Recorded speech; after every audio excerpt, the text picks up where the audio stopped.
Vamos a la palabra, hermanos. Les invito a que abran su Biblia en el Evangelio de Marcos. Marcos capítulo 12. Y vamos a comenzar en el versículo 28 hasta el 34. Marcos capítulo 12, versículo 28 hasta el 34. Acercándose uno de los escribas que los había oído disputar y sabía que les había respondido bien, le preguntó: ¿cuál es el primer mandamiento de todos? Jesús le respondió: el primer mandamiento de todos es: oye Israel, el Señor nuestro Dios, el Señor uno es. Y amarás al Señor tu Dios con todo tu corazón, con toda tu alma, y con toda tu mente y con todas tus fuerzas. Este es el principal mandamiento. Y el segundo es semejante: amarás a tu prójimo como a ti mismo. No hay otro mandamiento mayor que estos. Entonces el escriba le dijo: bien, maestro, verdad has dicho, que uno es Dios y no hay otro fuera de él. Y el amarle con todo el corazón, con todo el entendimiento, con toda el alma y con todas las fuerzas, y amar al prójimo como a uno mismo, es más que todos los holocaustos y sacrificios. Recordemos que todavía en esa época estaban los sacrificios porque todavía estaban bajo la ley. Jesús entonces, viendo que había respondido sabiamente, le dijo: no estás lejos del reino de Dios. Y ya ninguno osaba preguntarle. Un escriba que observaba cómo los saduceos trataron de ridiculizar al Señor con el tema de la resurrección, ya que ellos no creían en la resurrección de los muertos, y cómo Jesús los derrotó, se le acercó a Jesús y le preguntó cuál es el primer mandamiento de todos. A los saduceos pertenecía la clase sacerdotal. Eran personas sumamente importantes entre el pueblo de Israel. Sin embargo, ellos no creían en la resurrección de los muertos y trataron de ridiculizar al Señor, pero salieron ridiculizados ellos, porque el Señor los venció. De allí que el escriba, maravillado de cómo el Señor se los quitó de encima, le pregunta: ¿cuál es el primer mandamiento? El primer mandamiento: el Señor uno es. Habla de la unidad de Dios. En el Antiguo Testamento, en el Decálogo, dice precisamente eso, que Dios uno es. Ahora, nosotros creemos en la Trinidad, somos trinitarios, porque la Trinidad está insinuada en la Biblia. Por ejemplo, en Isaías capítulo 6, cuando el santuario se llena de la gloria de Dios, Isaías escucha a Dios diciendo: ¿a quién enviaremos y quién irá por nosotros? Se está hablando en plural. Amén. En el bautismo de Jesús, y esto los apostólicos no pueden, ellos completamente dicen que nosotros estamos mal porque creemos en tres dioses. No, en ninguna manera. La Trinidad es un misterio. Yo no puedo explicarlo, nunca lo he podido explicar, ni trato de poder explicarlo, porque es un misterio. Sin embargo, repito, está insinuada. En el bautismo del Señor, Él está dentro del agua.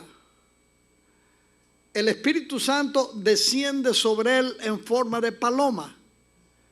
Pero una voz del cielo dice: este es mi Hijo amado, a él oí, o en el cual tengo contentamiento. Así que el Padre habla del cielo, la segunda persona de la Trinidad está en el agua y el Espíritu Santo desciende como paloma. Lo que quiere decir que Él es uno en tres personas. ¿Cuántos de ustedes conocen el aceite 3 en 1? A ver, sobre todo aquellas mujeres que tienen una máquina de coser. Yo desde niño veía a mi mamá cosiendo en su máquina y ella la aceitaba con el aceite 3 en 1. Yo tengo en mi casa un frasquito de 3 en 1 que me consiguió mi hija Sara. Buenísimo para lubricar. Pero cuando usted lo echa, sale un aceite. Pero hay 3. Así es la Trinidad. No tratamos de explicarla, pero podemos afirmar que Dios es uno. En 3 personas, pero uno solo. Ahora, no trate de entenderlo porque se le va a calentar el cerebro. Estamos, hermanos, para creer aunque no entendamos. Porque la mayoría de las cosas no las entendemos. Y como dijo Moisés, las cosas secretas pertenecen a Dios, mas las reveladas a nosotros y a nuestros hijos. El Señor uno es, habla de la unidad de la divinidad, de que solo existe un Dios creador de todas las cosas.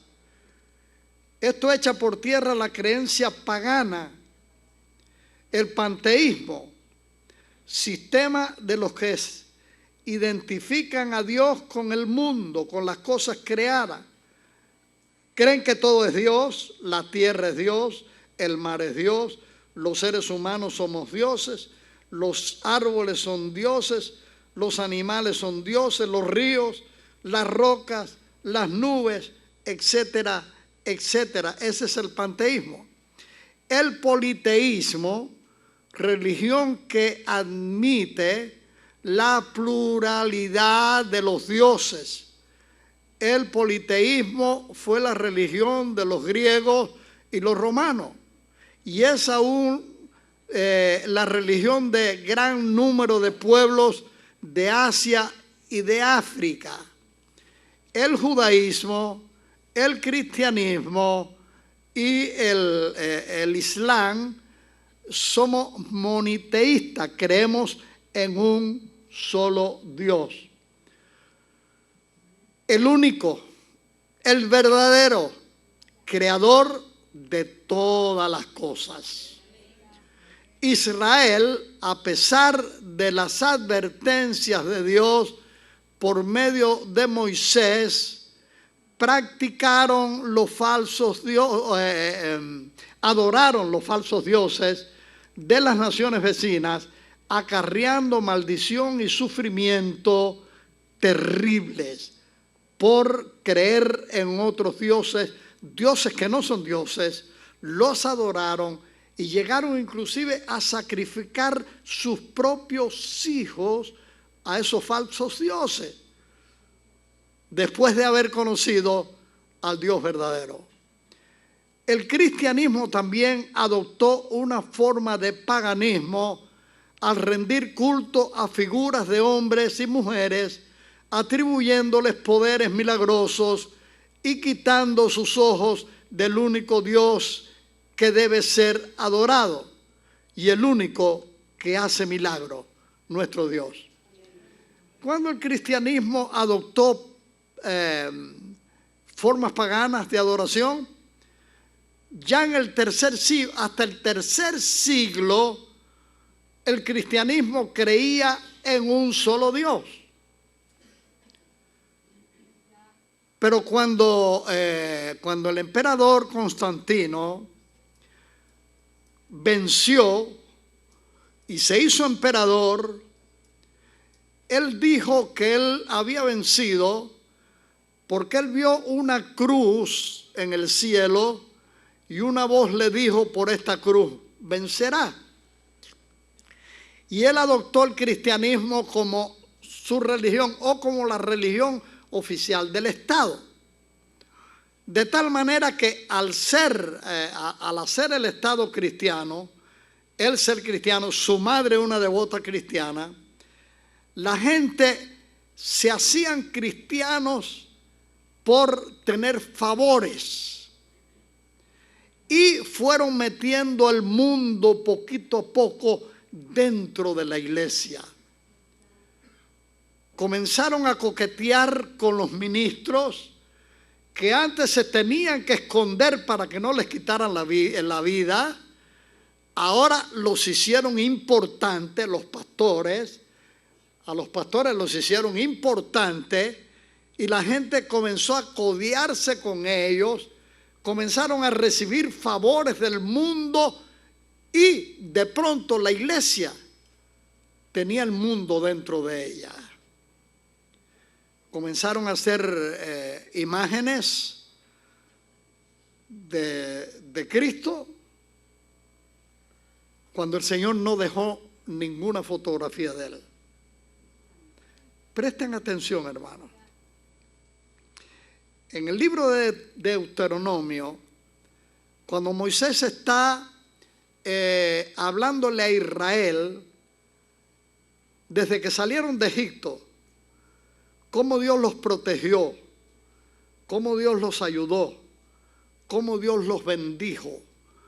Fue un recordatorio de todo aquello ya cerca de la tierra prometida en el libro de Deuteronomio. Y él les dice esto, que cuando el Señor descendió en el monte de Sinaí, no vieron figura alguna, ni de nada que está en el cielo, ni en la tierra, ni debajo de la tierra, para que no se hicieran imagen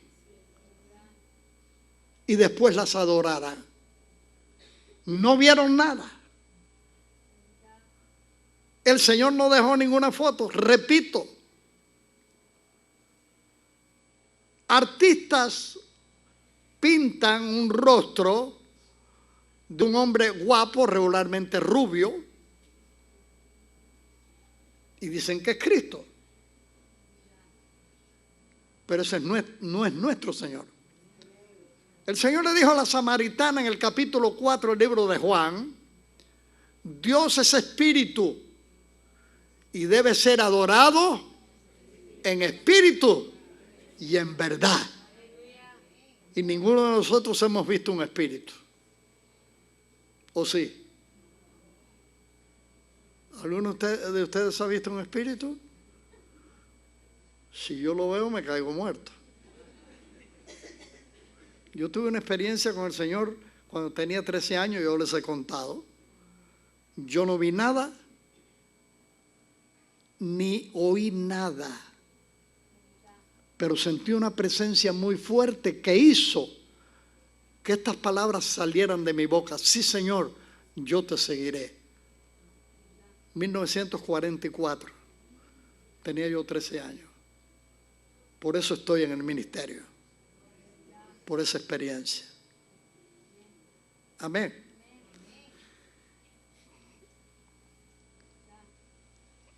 Muchos adoran a la Virgen María. Y muchos católicos nos condenan a nosotros porque dicen que no creemos en María. Sí creemos en María. Creemos que fue un instrumento que Dios usó, una joven pura de Judá, como tenía que ser por la profecía bíblica, porque el Mesías tenía que descender directamente de David, de la tribu de Judá. Y tanto por medio de José, que no lo engendró, pero fue el papá que Dios le dio, como por María, Él desciende exactamente del rey David. ¿Estamos de acuerdo? Amén. Dios la escogió a ella por su pureza y la dio a José por esposa. Y fueron marido y mujer. Porque el matrimonio no es pecado. La relación íntima entre esposos no es pecado, ha sido bendecida por Dios. Porque Dios lo hizo para procrear, para llenar la tierra. ¿Estamos? Y después de María salieron un montón de vírgenes con distintos nombres e inclusive distintos color de piel. La Virgen morena, otra muy blanca, está la Begoña, está la de Lourdes, está la de no sé cuánto, y de Cristo, el Cristo negro de Estipula, y no sé cuántos más Cristo. Hermanos, eso está condenado en la Biblia. La Santa Bárbara, la Caridad del Cobre, que es la Virgen de los cubanos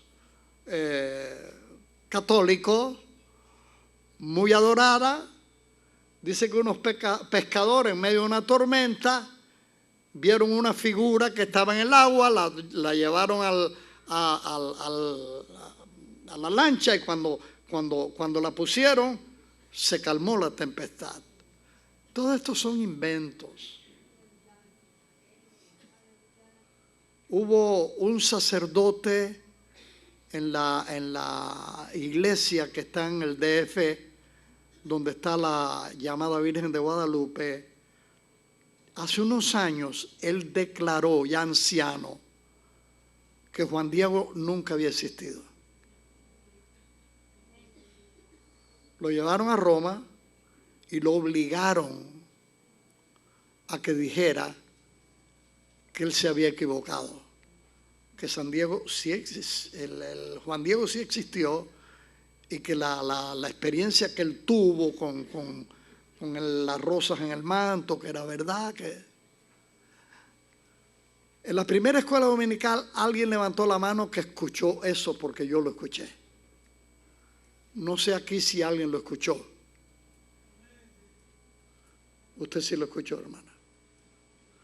A él lo hicieron desmentirse. Nosotros vivimos 4 años en España. España es un país sumamente idólatra. Y aquí en Iberoamérica, los países de Iberoamérica, que son los países latinoamericanos.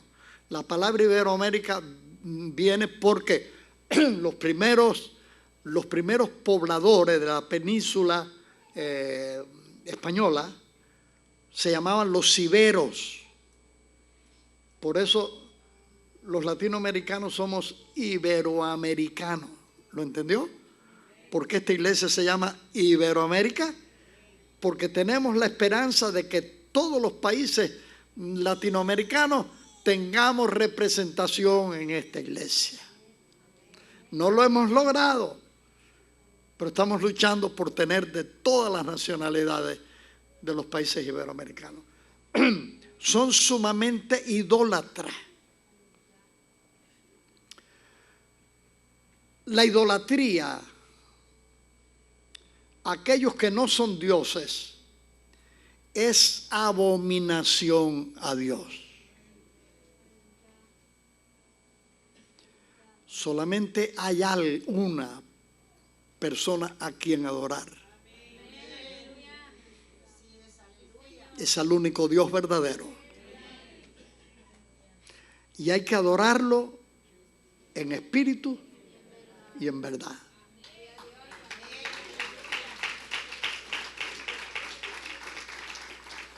Algunos dicen, sí, yo creo en Dios. Mire, yo lo tengo colgado aquí. Eso no es Dios. A Dios no hay que tenerlo colgado. hay que tenerlo en el corazón. Y hay que adorarlo en espíritu y en verdad.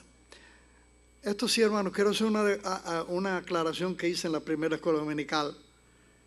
Hay creyentes muy celosos, pero son ignorantes. Llegan a visitar una familia, hay un altar en la familia. Oiga, en cada figura que usted tiene ahí hay un demonio. Hermano, hay que aprender a respetar, ¿eh? Si hay personas que creen en Guadalupe, en todo respete eso. Posiblemente usted también, antes de conocer el Evangelio, creía así. Respete para que usted lo respete. Lea Romanos capítulo 14, donde Pablo enseña el respeto que tenemos que tener a las creencias de las demás personas. Donde Pablo dice que uno come de todo lo que venden en la carnicería, otros no. Unos guardan el día séptimo, otros no guardan el séptimo, pero hay que saber respetar para que nos respeten a nosotros. Aleluya. Nuestro deber hacia el único Dios. Debemos amarlo.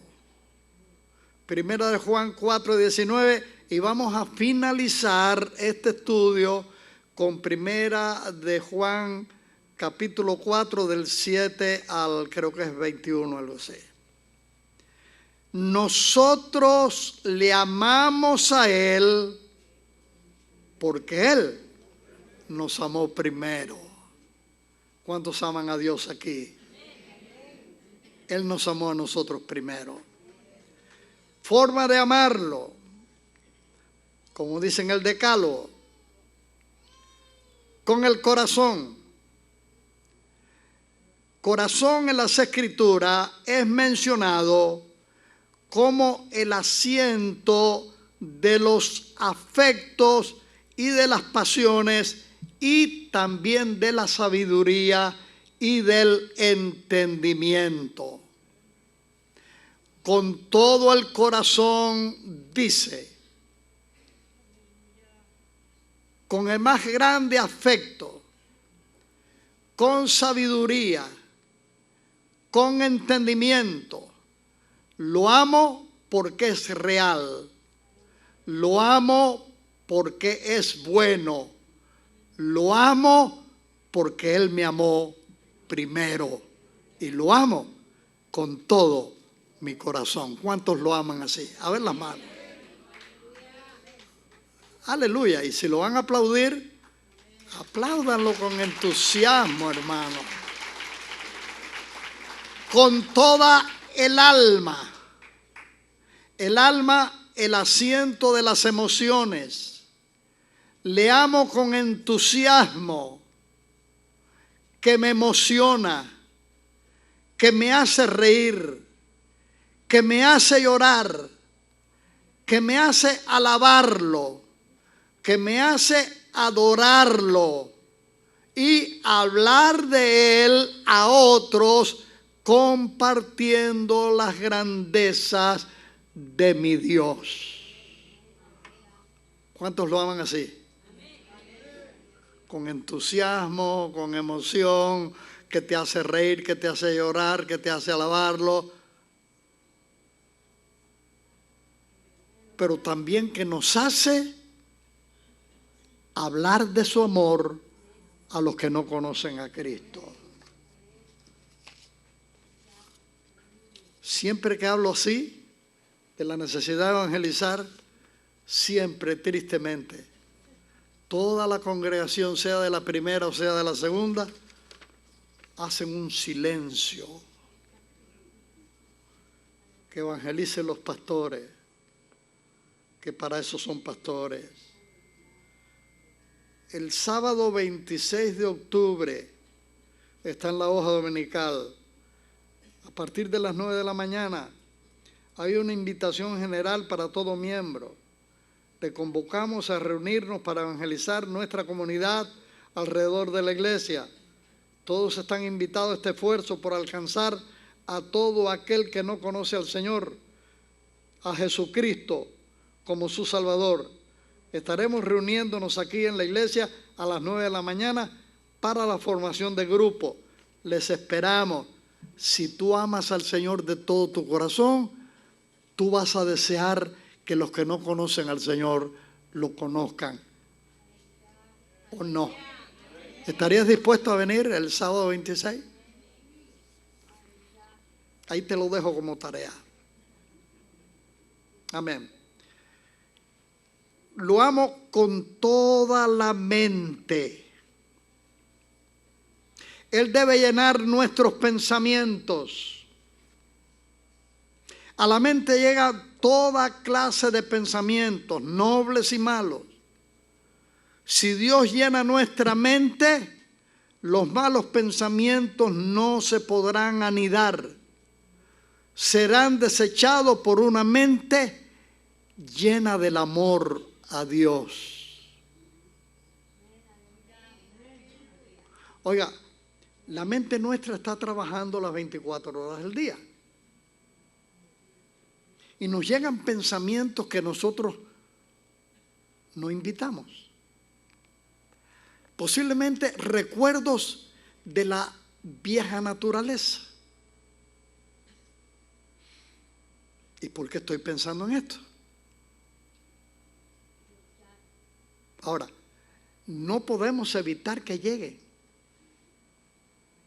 pero sí podemos evitar que se aniden en nuestra mente. Alguien dijo sabiamente: no puedo evitar que los pájaros vuelen sobre mi cabeza, pero sí puedo evitar que hagan nido sobre ella. De la misma manera, no podemos evitar que ciertos pensamientos que nos pueden hacer daño, si le permitimos que aniden, vengan a nuestra mente. Pero sí podemos rechazarlos, porque ahora mi mente está llena del pensamiento de Dios. ¿Lo entendió? ¡Aleluya! Muy bien. Pero el segundo mandamiento es semejante. Y lo dijo Jesús, y lo dijo el escriba, que debemos amar a nuestro prójimo como a nosotros mismos, porque está en el Decálogo. El mayor de todos los mandamientos es: amarás al Señor tu Dios con toda tu fuerza, con toda tu alma, con todo tu corazón, con todos tus pensamientos, etcétera, etcétera, con toda tu mente. Pero a continuación el segundo, y el Señor Jesús lo enfatizó, y el escriba lo enfatizó: a nuestro prójimo como a nosotros mismos. Cuando Jesús fue preguntado por los judíos: ¿quién es mi prójimo?, le refirió la parábola del buen samaritano. Los judíos odiaban a los samaritanos por tener mezcla con naciones paganas. Habían sido mezclados por el rey de Asiria. Sin embargo, tenían sangre hebrea también. Los judíos los despreciaban. No se hablaban con ellos en el camino, porque pensaban que se contaminaban. ¿Estamos? Cuando el Señor llega a Samaria, en el capítulo 4 de Juan, Él no fue por el otro lado del Jordán, porque le era necesario pasar por Samaria. La razón, porque habían personas allí que después, cuando Felipe el diácono en la persecución fue a Samaria, hubo una cosecha tremenda de almas en Samaria, samaritanos convertidos y siendo parte de la iglesia. Así que el Señor les quería dar una lección a sus discípulos cuando les dice, estando en Samaria, ¿no decís vosotros aún faltan 4 meses para que llegue la siega? Alzad vuestros ojos y mirad los campos que ya están listos para la siega. Ahora, al alzar los ojos ellos, ¿qué territorio veían? Territorio samaritano. Porque Jesús vino también por aquellos que no nos caen bien a nosotros. Los que se nos atragantan. Puedo amar a muchas personas, pero a ese desgraciado, y si es la suegra, pues imagínense. Que lo parte un rayo. Pero el Dios de amor vino para enseñarnos a amar. Lo repito, el Dios de amor vino en un cuerpo humano para enseñarnos a amar. ¿Con qué amor? Todos nosotros al nacer, hermanos, ya traemos una capacidad de amar. ¿A quiénes amamos? El baby, la primera persona que comienza a amar es la que lo alimenta. Ya recién sale y ya está buscando a ver dónde alimentarse. Es la mamá. Después aprende quién es el papá, si tiene hermanitos, quiénes son los parientes. Y uno aprende a amar a las personas cercanas a uno. Pero no tenemos capacidad de amar a los que no son de nuestro núcleo. A menos que uno vaya conociendo a una persona. Tuvimos un predicador cubano que viene de Cuba, se ha hecho muy amigo de Daniel, y predicó el jueves aquí. Y predicó acerca de amigos, la amistad. Y que tenemos que, además de ser hermanos, no es suficiente con ser hermanos en Cristo, hay que llegar a ser amigos. Después que se acabó el culto, él estaba sentado comiendo unas tostadas en el anexo. Y yo llegué y le dije, óyeme Lázaro, quiero decirte que tú y yo somos hermanos, pero tú no eres mi amigo. ¿Qué pasó, hermano Brito? Si somos amigos. Digo, no, yo a ti no te conozco. Y para ser amigo uno tiene que conocerse. ¿O no? Pero la hermandad es otra cosa. Porque la sangre de Jesucristo nos hizo miembro del mismo cuerpo. Y cuando alguien nace de nuevo, ya es nuestro hermano. ¿Ok? Entonces es fácil amarnos entre los que somos de la misma fe, pero no es fácil amar a los que no son de nuestra misma fe. Y si alguien nos miró feo, si alguien nos hizo una trampa, si alguien por alguna razón tuvimos motivo para que nos cayera mal, ya le ponemos una cruz. Este no lo amo. Sin embargo, el apóstol Pablo en Romanos capítulo 5 nos habla del amor que el Señor derrama en el corazón de los creyentes para darnos la capacidad de amar aún a aquellos que nos hacen daño, no con nuestro amor natural con el que nacimos, sino con aquel que procede del trono de la gracia y que nos capacita para perdonar y amar aún a aquellos que nos habían caído mal.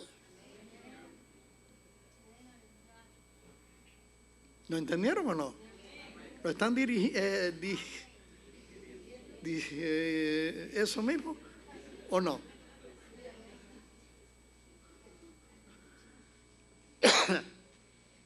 Oiga,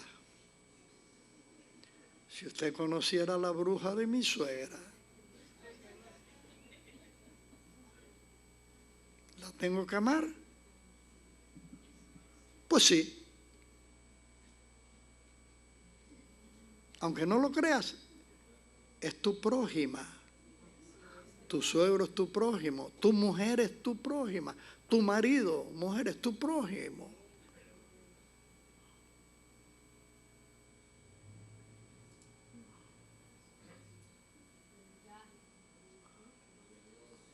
Ya sé, ya sé. No le gustó mucho.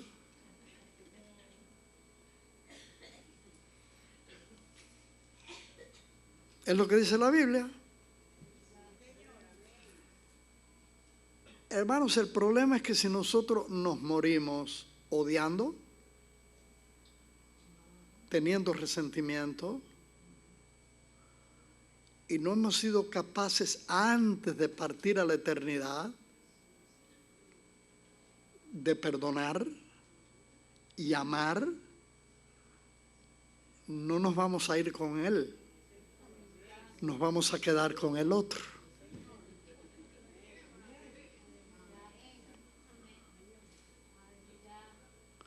Y después de haber corrido tanto y sufrido por ser cristiano y casi estar a las puertas de la casa del Padre por no poder amar como Dios nos exige,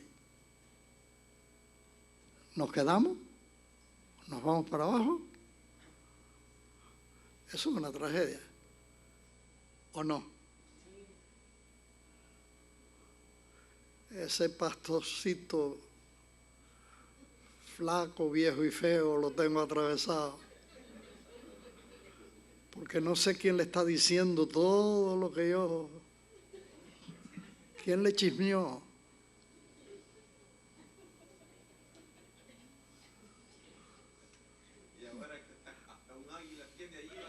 Ya. Y que nadie venga a tocarla porque sale volando. Solo yo la puedo tocar y no vuela.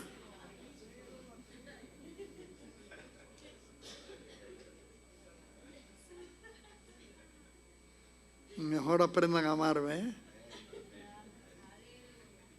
Aleluya.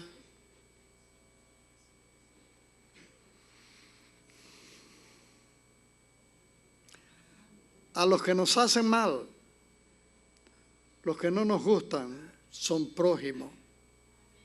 Por lo tanto, no podemos dañarlos.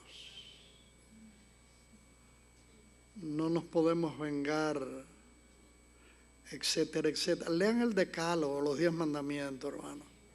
No codiciarás la mujer de tu prójimo, la casa de tu prójimo, el burro de tu prójimo, en este caso sería el carro de tu prójimo, la troca perrona de tu prójimo.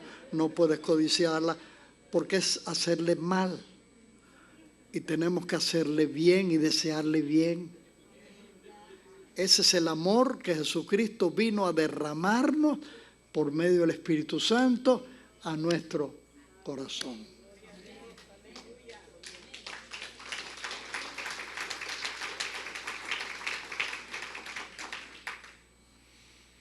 Los hermanos en Cristo, la esposa, el esposo, los hijos, son prójimos.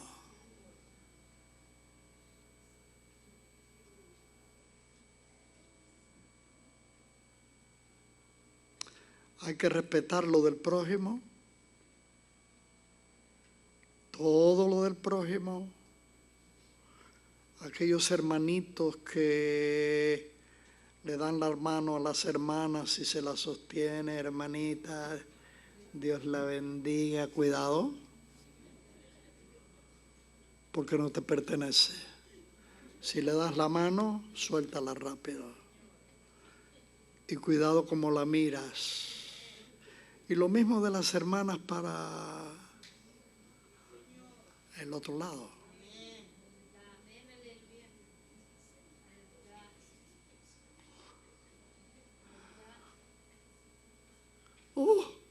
Como tengo tiempo todavía.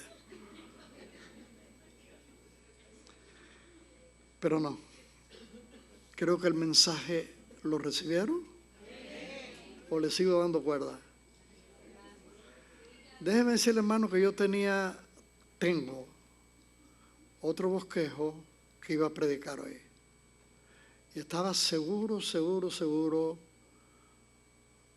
hasta que llegué esta mañana aquí, que era lo que tenía que predicar. Lo voy a dejar para el domingo que viene, Dios mediante. Pero resulta que el Señor me cambió. Y yo tenía este bosquejo aquí, no sé cuándo lo puse.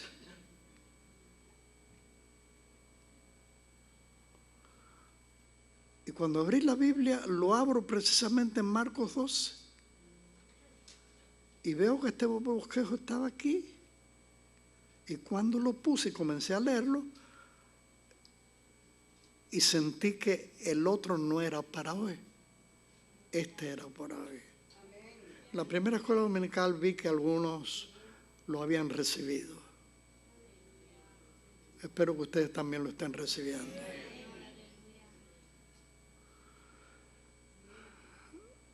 Para el próximo quiero hablar un poquito de que debemos estar expectantes, esperando la venida del Señor. Porque todo lo que está aconteciendo en el mundo, todo, hermano, todo nos está hablando de que este arroz ya se coció. El rapto de la iglesia puede suceder en cualquier momento. Y tenemos que estar esperando al Señor. Políticamente, a nivel mundial, todo está preparado. El rompecabezas se está armando.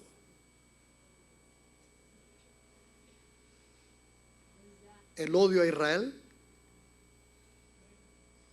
la defensa de Israel de unos pocos, las Naciones Unidas odian a Israel, la mayoría de las naciones que forman las Naciones Unidas odian a Israel.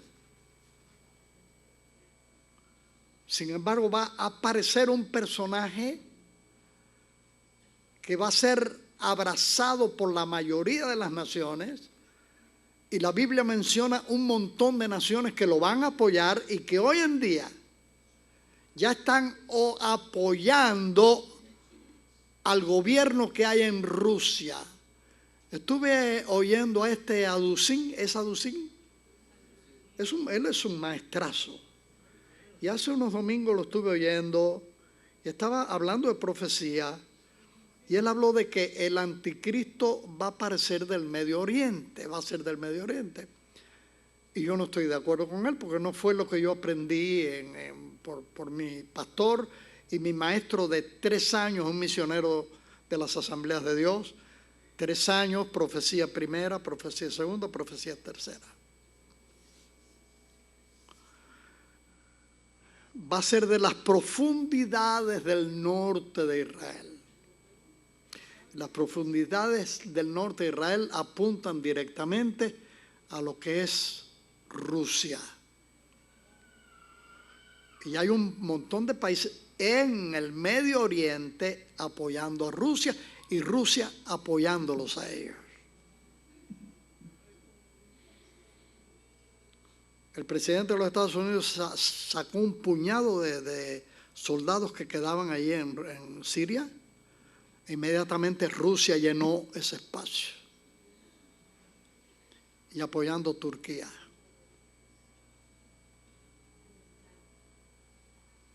Así que los invito para que vengan el domingo que viene, porque muy pronto vamos a volver a estudiar Ezequiel 38 y 39.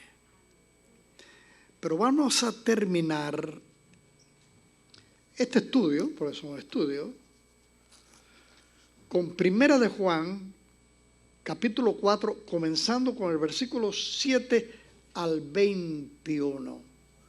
La primera carta del apóstol Juan,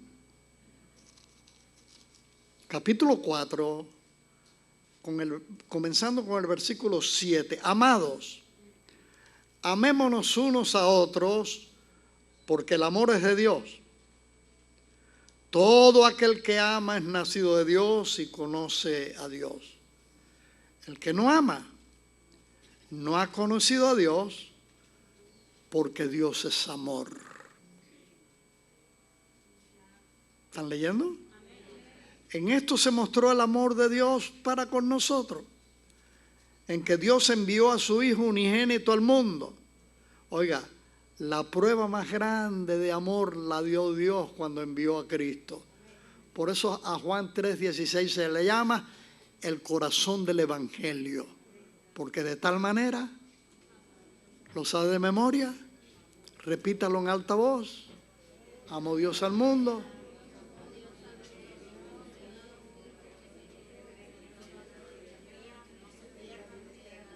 No entendí lo que dijeron, pero como yo me lo sé de memoria, sé lo que dijeron.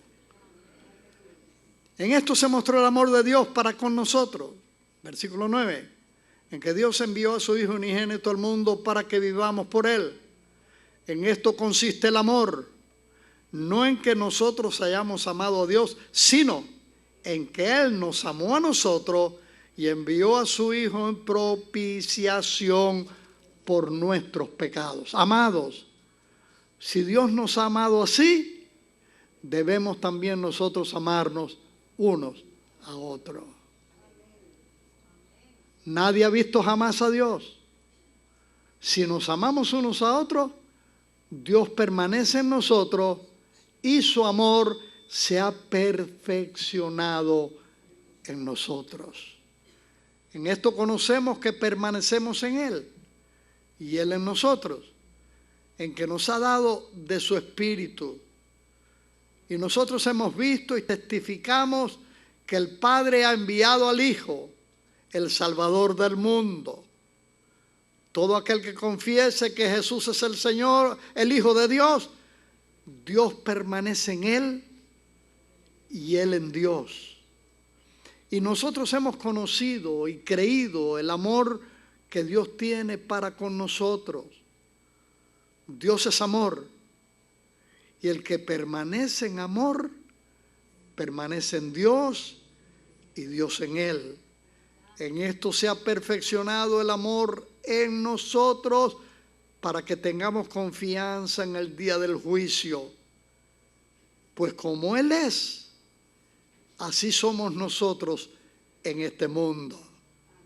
En el amor no hay temor, sino que el perfecto amor echa fuera el temor, porque el temor lleva en sí castigo, de donde el que teme no ha sido perfeccionado en el amor.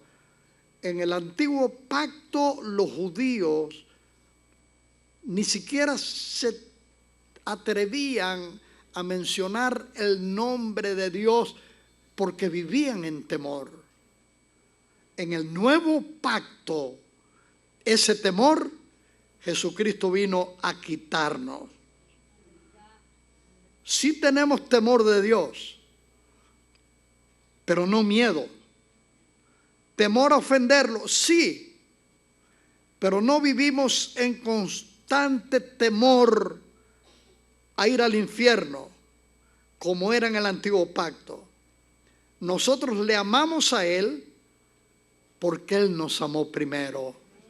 Si alguno dice, yo amo a Dios y aborrece a su hermano, es mentiroso. ¿Hay algún mentiroso? Estoy viéndole la nariz a ver si, como Pinocho. Si alguno dice yo amo a Dios y aborrece a su hermano, es mentiroso. Pues el que no ama a su hermano, a quien ha visto, ¿cómo puede amar a Dios a quien no ha visto? Y nosotros tenemos este mandamiento de Él.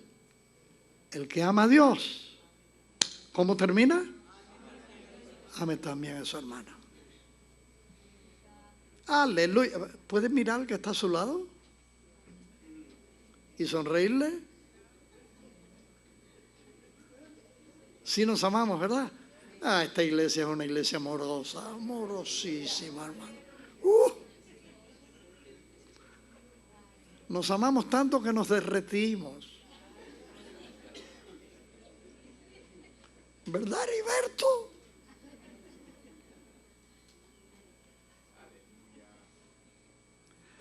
Bueno, vamos a volver al versículo 18, porque en la primera terminé cantando este versículo. En el amor, sino que el perfecto amor.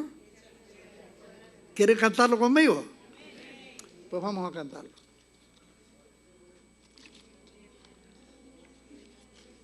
A capela. A ver, Heriberto, ven, cántalo conmigo.